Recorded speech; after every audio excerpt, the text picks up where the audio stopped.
Hello అండి. Welcome back to our channel. చాలామంది రాగి పిండితో చపాతీ చేయడానికి ఇబ్బంది పడుతూ ఉంటారు కదా! ఇలా ఒకసారి ట్రై చేయండి. సింపుల్‌గా చాలా బాగా వస్తాయి.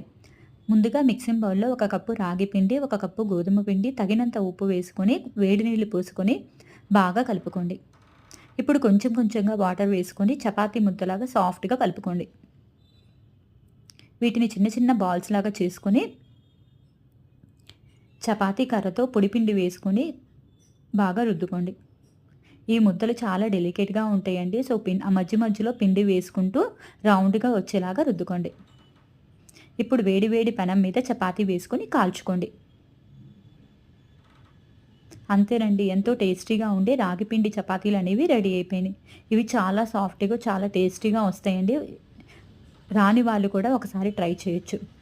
ఈ వీడియో గనక మీకు నచ్చినట్టయితే ప్లీజ్ సబ్స్క్రైబ్ మై ఛానల్.